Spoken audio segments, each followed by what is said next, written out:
So here's what I'm going to do. I'm going to go over to Michael Kripchak.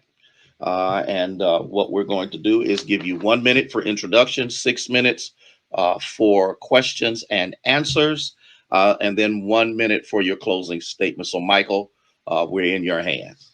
Sounds great. Hello, everyone. Pastor, thank you for putting this on, sir. My name is Michael Kripchak, and I am running to help us save our democracy. Now, everything I'm going to talk about today comes down to one thing, and that's restoring the American dream. I'm originally from Youngstown, Ohio. I'm a current resident of our district. My mom was a union teacher. My dad was a union police officer and was a veteran in the Army who manned the Berlin Wall. I myself am a graduate of the U.S. Air Force Academy and was a veteran and a lieutenant in the U.S. Air Force. Our policies focus on three main areas. One, bringing high pay, high skill, high dignity jobs back to the Valley, rejuvenating our public education system, as well as freeing farmers from the control of big agriculture. Thank you so much, Michael. I got a few questions for you. Yes, sir. I know you were listening in, so they're probably redundant, but I still have to ask these, okay? With the increase of gun-related crimes, what is your position on gun control policies?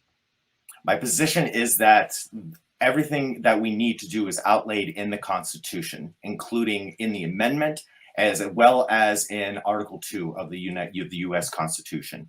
Look, the federal government is granted lots of control when it comes to setting order and discipline for our militias at the state level. And so what that means for me is providing funding to the states, to different gun groups that provide training. We need to have better training for our firearm owners in our nation. And then also it includes creating areas of hope in our lives. There is so much violence and so much anger and hate because people lack hope. And that includes bringing back unions, bringing back jobs, as well as increasing our education level with our schools. Because teaching to the test does not work. We need to bring back the whole person concept. Let me ask this. The Democrats are bringing up the John Lewis Voting Rights Act again. If elected, would you support this bill? Why or why not? Absolutely, I support this bill. This has been brought up to me several times, and what I say is that it's like asking me whether our citizens have the right to breathe.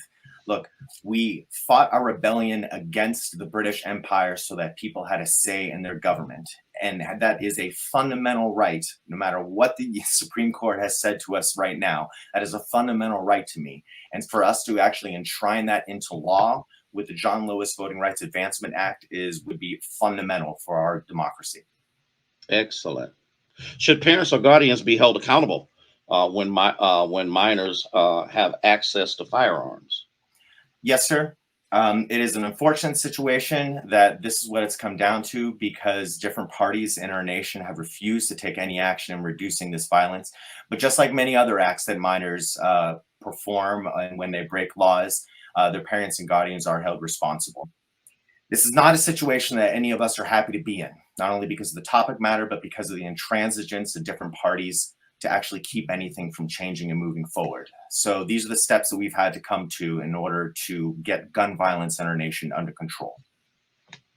So let me ask this: what would you propose to do and have an impact on keeping the government open longer periods of time and not threatening the government shutdowns that we see a lot of lately?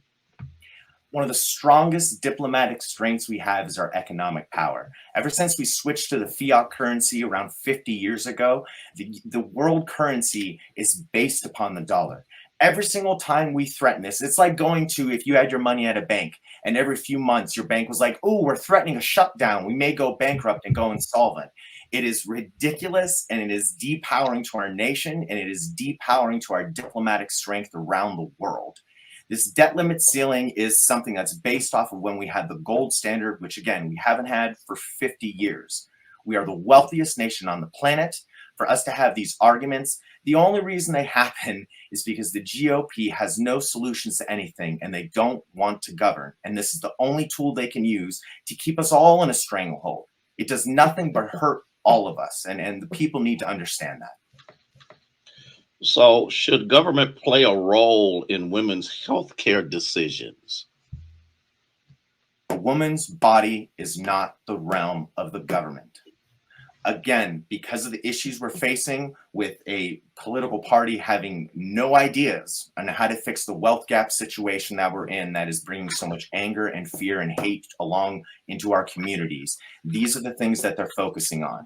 And in that case, then yes, I believe government needs to step in on the federal level in order to help protect women's rights. And again, it's another unfortunate situation that we have so many other issues that we could be focusing on and actually bettering the state of our people in our country, and we're forced to focus on this. But again, the woman's body, your body, is not the realm of the government. Michael, thank you. Give us your closing statement. Absolutely.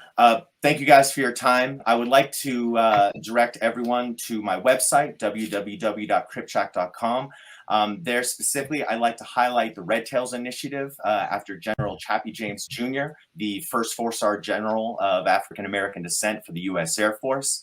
It is focused on increasing representation of minorities in our nation at the highest echelons of economic structure, be that in corporate America, as well as through the entire business apparatus.